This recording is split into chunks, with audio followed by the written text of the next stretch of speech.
Selamat siang pemirsa, saya Irwan Saragi hadir menemani Anda dalam Sumut hari ini siang. Siang ini kami telah merangkum sejumlah informasi terkini di antaranya.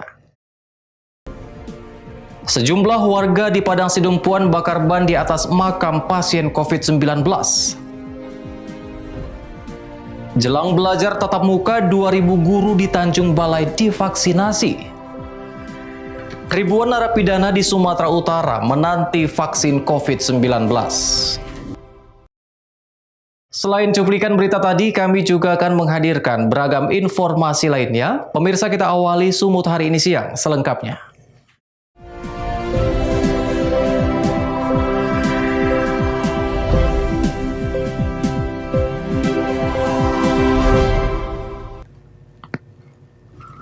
Kita ke informasi pertama pemirsa, aksi penolakan warga terhadap pemakaman korban COVID-19 di Kota Padang Sidempuan, Sumatera Utara berlanjut. Warga membakar ban bekas di atas kuburan korban COVID sebagai bentuk protes. Warga meminta agar korban COVID-19 dikuburkan di pemakaman khusus yang telah disediakan oleh pemerintah.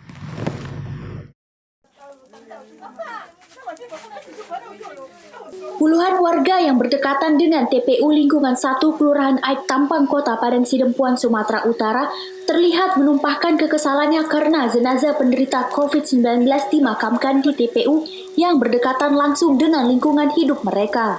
Warga kesal dengan ulah petugas Satuan Tugas Penanganan COVID-19 Kota Padang Sidempuan yang tanpa pemberitahuan tiba-tiba langsung memakamkan jenazah penderita COVID-19 di lingkungan mereka. Menurut warga, jenazah penderita COVID-19 seharusnya dimakamkan di tempat pemukiman khusus COVID-19 yang telah disediakan oleh pemerintah Kota Padang Sidempuan di Desa Aik Dayuk, Kota Padang Sidempuan. Petugas kepolisian dan TNI yang datang ke lokasi pemakaman langsung berusaha menenangkan massa untuk tidak melanjutkan aksi pembakaran. Meski warga memahami dan menerima permintaan petugas untuk menghentikan pembakaran kuburan ini, namun warga tetap bersikeras untuk menolak keberadaan makam pasien COVID-19 di lingkungan mereka. Warga meminta agar pemerintah dan Satuan Tugas Penanganan COVID-19 Kota Padang Sidempuan memindahkan makam penderita COVID-19 dari lingkungan mereka ke pemakaman khusus COVID-19. Selain sudah ada pemakaman khusus untuk penderita COVID, warga juga takut terjangkit COVID karena letak kuburan yang berada di lingkungan perumahan mereka. Oh, sekilatnya dek, tadi kami pas sepi orang sini, nggak ada orang, tiba-tiba udah ada penguburan COVID. Jam berapa nggak ada yang ngasih tahu? Nggak ada dek. Jam berapa itu dikebumikan di sini? Sore kira-kira jam 4, jam 5 gitulah. Bu, kenapa ibu mau dibongkar kuburan ini lagi? Iyalah dekat rumah dek, kan ada pemakaman COVID disediakan oleh wali kota. Kan? Kenapa harus Itulah di sini? kenapa harus di sini. Itu memang pasien COVID atau seperti COVID apa? tapi pakaian orang apanya tadi? APD. Itulah. Selain sudah ada pemakaman khusus untuk penderita COVID, warga juga takut terjangkit COVID karena letak kuburan yang berada di lingkungan perumahan mereka.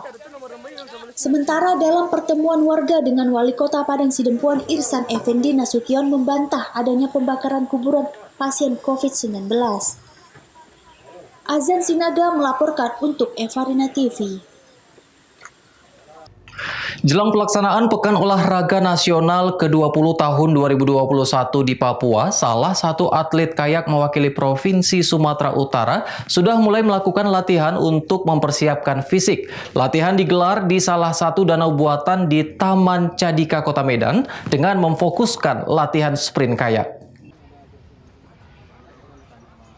Persiapan untuk sambut Pekan Olahraga Nasional atau PON 20 tahun 2021 di Papua, salah satu atlet dari cabang olahraga kayak terus melakukan persiapan dengan menggelar latihan rutin.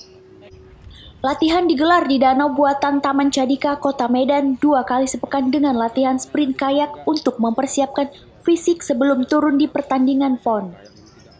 Adapun PON 2021 yang diselenggarakan di Papua ini, Provinsi Sumatera Utara hanya menurunkan 1 atlet di nomor perorangan, yakni Rizky Ananda Syahputra. Menurut pelatih cabang olahraga kayak, latihan ini digelar di 2 lokasi, yakni di Belawan dan Danau Buatan Taman Cadika, dengan materi endurance dan sprint. Ada 3 jenis latihan di sini yang kita pusatkan. Yang pertama untuk atlet PON kita yang mau berangkat itu di kayak kita fokuskan di sprint. Kebetulan kita dapat kategori di K1 2000 dan K1 200 meter. Nah, untuk tadi ada juga untuk persiapan PON yang 2024 untuk arung jeram khususnya di nomor campuran. Itu juga kita persiapkan, dan satu lagi untuk memperkenalkan perahu jenis sit in top, ya, di arus deras. Bang, untuk PON nanti Bang ada berapa Bang atlet yang diturunkan Bang? Ya, untuk dari kita atlet kebetulan alhamdulillah untuk persiapan PON ini dari Pandawa Kayak kita ada 1 yang berangkat untuk jenis kategori kayak. Target kita emas ya dari kayak. Untuk harapannya kita melahirkan generasi baru dari Pandawa Kayak, klub atlet-atlet terbaru. Sementara itu, pihaknya menargetkan dari cabang olahraga kayak akan meraih medali emas untuk Provinsi Sumatera Utara. Rencananya PON 20 tahun 2021 ini akan digelar pada tanggal 2 hingga 15 Oktober 2021 mendatang di Papua. Daniel Pekuali melaporkan untuk Evarina TV.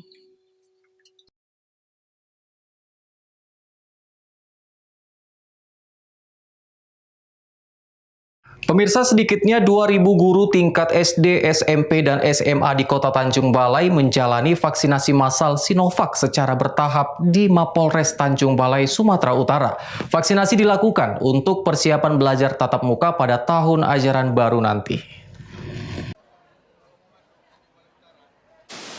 2.000 lebih tenaga pengajar baik ASN dan honorer di Kota Tanjung Balai, Sumatera Utara menjalani vaksinasi Sinovac di Mapolres Tanjung Balai, Sumatera Utara.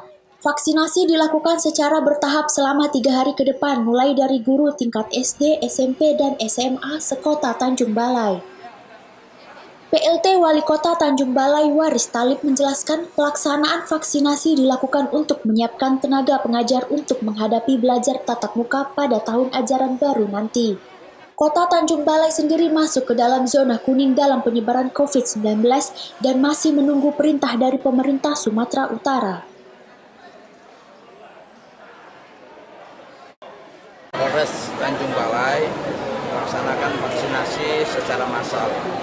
Diawali hari ini sampai 3 hari ke depan.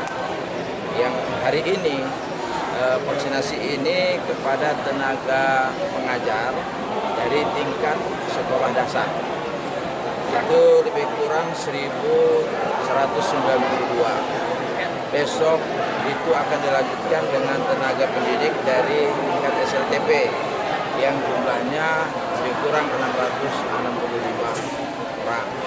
Dan hari ketiga nanti akan dilanjutkan kepada tenaga pendidik tingkat SLTA yang diperkirakan berjumlah 590. Hal ini dilakukan adalah tenaga pendidik ini sehari-harinya kebiasaannya itu adalah melakukan tatap muka dengan para pelajar, siswa-siswi, dan tatap muka dengan orang tua wali murid. Pemerintah Kota Tanjung Balai berharap pelaksanaan vaksinasi guru berjalan dengan lancar hingga beberapa hari ke depan. Wanda Pratama melaporkan untuk Evarina TV.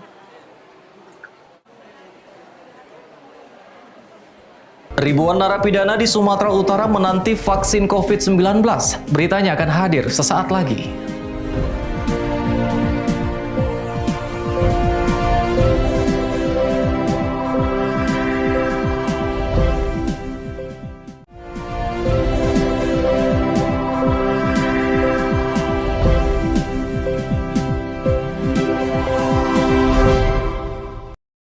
Terima kasih Anda masih bersama kami pemirsa. Puluhan ribu warga binaan narapidana di Provinsi Sumatera Utara hingga saat ini masih menanti penyaluran vaksin COVID-19.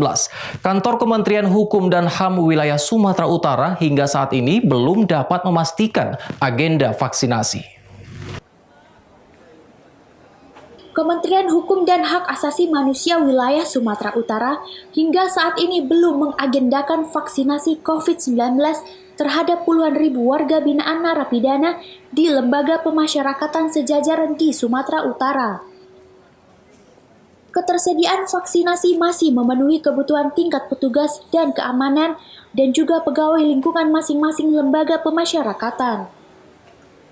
Kantor Kementerian Hukum dan HAM wilayah Sumatera Utara hingga saat ini belum dapat memastikan agenda vaksinasi untuk puluhan ribu warga binaan narapidana di rumah tahanan dan lembaga pemasyarakatan. Kepala Divisi Pemasyarakatan Anak Agung Gede Krisna menjelaskan, prioritas vaksinasi yang dilaksanakan masih mengacu pada tingkat tugas rumah tahanan dan lembaga pemasyarakatan. Kantor Kementerian Hukum dan HAM menilai petugas rentan terpapar COVID-19 sebab mobilitas petugas lebih tinggi dibanding warga binaan. Namun, Divisi Pemasyarakatan memastikan program pemeriksaan kesehatan dan pola kebersihan tetap terjaga meskipun warga binaan berada di dalam sel tahanan. Penerapan protokol kesehatan menjadi program prioritas petugas setiap hari selain melakukan pengawasan. Seluruh warga binaan maupun keluarga yang berkunjung wajib mengikuti anjuran kesehatan terkait jaga jarak, mencuci tangan, dan memakai masker.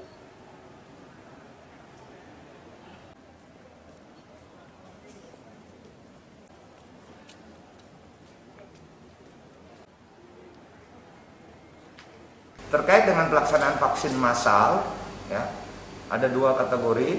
Yang pertama vaksin untuk petugas pelayanan publik yang sudah berjalan. Itu seluruh UPT Lapas Rutan di Sumatera Utara bekerja sama dengan dinas, baik dinas di kota, kabupaten maupun provinsi, dan gugus tugas untuk pelaksanaan vaksin petugas rutan dan lapas, karena itu termasuk kategori petugas pelayanan publik ya. Nah, adapun untuk vaksin warga binaan ini, kami sedang melaksanakan koordinasi dengan pemerintah daerah, baik di tingkat provinsi maupun kabupaten, untuk mendapatkan alokasi vaksin. Dan itu pun dilaksanakan oleh dinas. Ya, kita tidak mengadakan vaksin sendiri.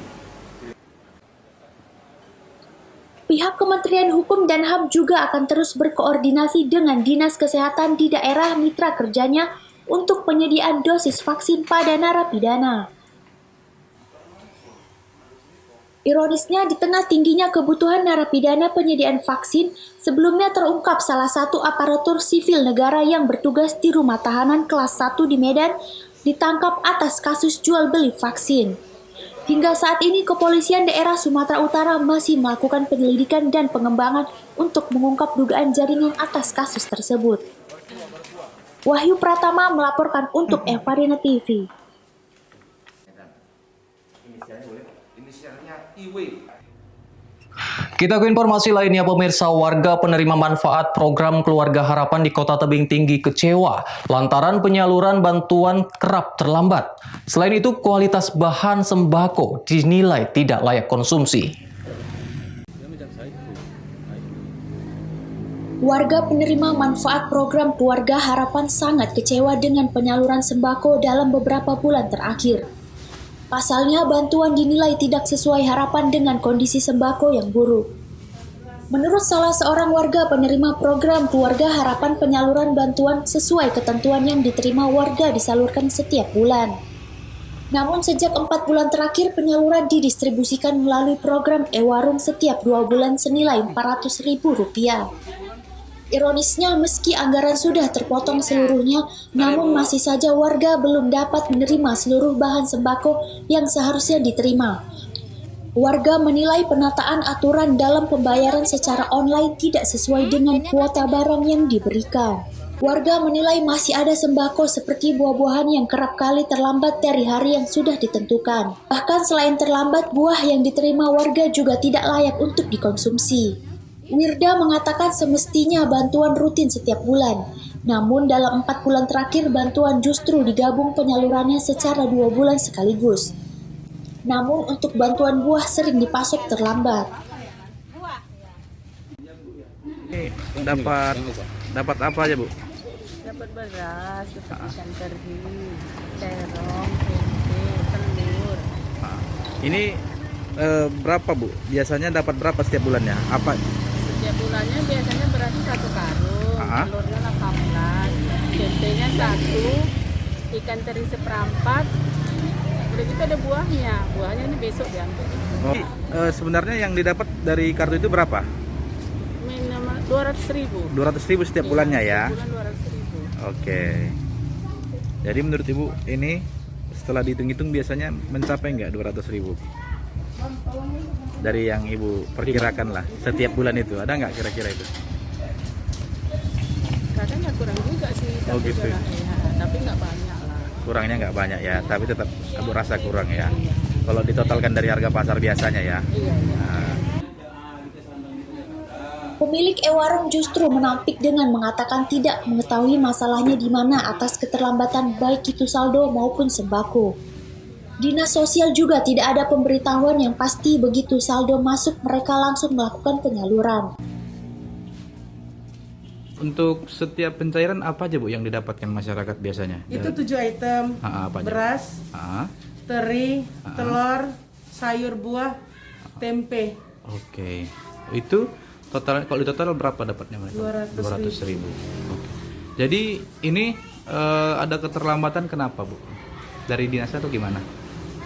Saya kurang tahu juga loh keterlambatan itu masalahnya di mana. Cuma kami kalau masuk saldo, kami berusaha untuk segera mengadakan penyaluran itu aja. Oke. Keterlambatan bagaimana? Tahu ya. Tadi ada yang contoh yang kurang baik atau busuk itu gimana Bu? Ya kami kembalikan ke pemasok dan warga pun kalau seandainya ada yang mereka mengambilnya itu kurang baik, dikembalikan akan kami ganti. Oh boleh diganti kembali Boleh. ya. Oke. Warga berharap Kementerian Sosial dapat meninjau kembali setiap penyalur dan pemilik e-warung. Warga berharap Kementerian Sosial dapat meninjau kembali setiap penyalur dan pemilik e-warung yang menyalurkan sembako yang ada di Kota Tebing Tinggi. Warga menduga ada dugaan korupsi karena semakin hari bahan-bahannya semakin tidak baik. Alex Garingging melaporkan untuk Evarina TV. Pemirsa, Gubernur Sumatera Utara Edi Rahmayadi menyalahkan peserta vaksinasi berbayar dalam kasus jual beli vaksin Sinovac secara ilegal di Medan yang saat ini masih diproses di Polda Sumatera Utara. Edi menegaskan warga seharusnya lebih kritis karena proses vaksinasi di Sumatera Utara sampai saat ini masih gratis dan menolak jika ada yang meminta bayaran. Dalam kasus jual beli vaksin COVID-19 secara ilegal ini, Polda Sumatera Utara telah menetapkan 4 tersangka, yakni IW, KS, SH, dan SW. IW merupakan dokter di Rutan Tanjung Gusta, KS dokter di Dinas Kesehatan Sumut, SH adalah ASN di Dinas Kesehatan Sumut, serta SW yang bertindak sebagai perekrut calon penerima vaksin. Setiap orang yang hendak ikut vaksinasi harus membayar Rp250.000 untuk sekali suntik. Sampai saat ini mereka semua baru mendapat suntikan pertama. Gubernur Sumut Edi Rahmayadi saat ditanya soal jatah atau pemberian suntikan dosis kedua untuk para peserta yang terlanjur membayar tersebut mengatakan, kesalahan juga ada di pihak masyarakat yang membayar. Edi menegaskan sampai saat ini proses vaksinasi di Sumut masih tidak dipungut biaya. Vaksinasi gratis ini bahkan telah disosialisasikan sejak lama, dan seharusnya masyarakat menolak jika ada yang meminta bayaran. Itu kalau kasusnya itu Pak, itu kan mereka baru sekali divaksin Pak, yang bayar 250.000 itu. Nah untuk vaksin kedua nanti bagaimana Pak? Kenapa Apakah mereka dia tetap terima? bayar? Tanya sama dia kenapa kamu bayar? Kan ini tidak dipungut bayaran. Anda ada divaksin belum? Saya sudah Pak. Nah, dibayar nggak? Nah, yang bayar kan yang salah. Berarti mereka nanti tetap dapat Tanya vaksin sama kedua. yang bayar. Makasih ya. Selain 4 tersangka yang sudah ditetapkan, dalam kasus ini polisi juga telah menggeledah kantor Dinas Kesehatan Sumut di Medan. Adapun vaksin yang diperjualbelikan secara ilegal tersebut merupakan jatah untuk pelayan publik dan narapidana di Rumah Tahanan Tanjung Gusta. Daniel Pekuali melaporkan untuk Evarina TV. Sumut hari ini masih akan kembali dengan informasi menarik lainnya. Tetaplah bersama kami.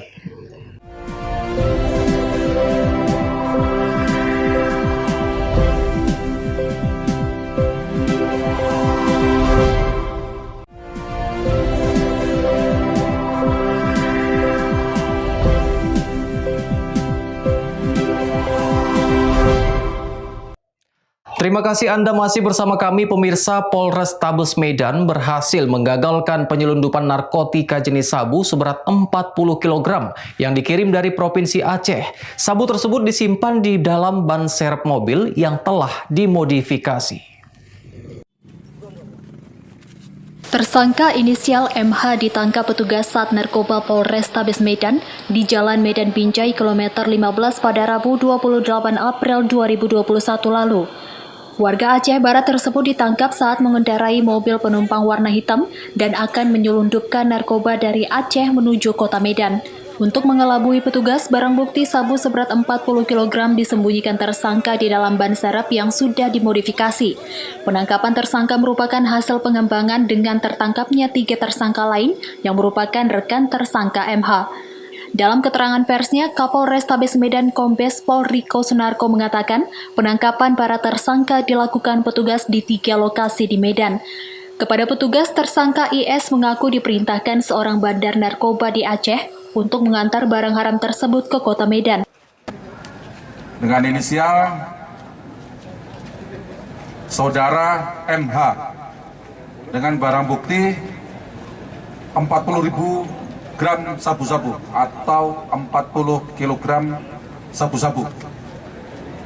Dengan modus yang bersangkutan mengambil barang tersebut di Aceh Utara, kemudian menggunakan mobil, rekan-rekan bisa lihat mobilnya, itu sudah dimodifikasi di mana sabu-sabu tersebut ditempatkan di bawah ban serep. Kemudian ditata di bawah ban serep untuk berusaha mengelabui petugas. Namun faktanya kita berhasil mengungkap dan sebagian lagi diungkap oleh Direktorat Narkoba. Penyelidikan lebih lanjut para tersangka dan barang bukti kini masih diamankan di Mapolrestabes Medan. Wahyu Pratama melaporkan untuk Evarina TV. Sementara itu, pemirsa, Satreskrim Polres Labuhan Batu menangkap 2 pelaku pencurian dengan kekerasan yang menggasak uang tunai senilai 150 juta rupiah di salah satu gudang distributor makanan di Aik Nabara. Kedua pelaku pun diberi tindakan tegas dan terukur karena sempat membahayakan petugas saat ditangkap. I 37 tahun dan AF 38 tahun warga Rantau Parapat, tersangka pelaku pencurian dengan kekerasan ditangkap personel Satreskrim Polres Labuhan Batu. Dalam pelariannya, usai menggasak uang tunai 150 juta rupiah di PT Indomarko Adi Prima di Aik Nabara, Labuhan Batu, Sumatera Utara. Kapolres Labuhan Batu AKBP Denny Kurniawan menyebutkan, pihaknya berhasil menangkap kedua pelaku dengan menggunakan parang dan celurit, yang mana salah satu pelaku merupakan mantan pekerja di perusahaan tersebut. Hasil dari kejahatan dibagi 2 oleh kedua pelaku dan dipergunakan untuk membeli sepeda motor, smartphone, serta sempat dibagi-bagi kepada keluarga untuk THR saat Lebaran kemarin. Dari tersangka I yang merupakan otak pelaku, petugas mengamankan uang tunai Rp28.300.000, 2 unit handphone, 1 unit sepeda motor yang digunakan untuk melakukan kejahatan dan sebilah parang.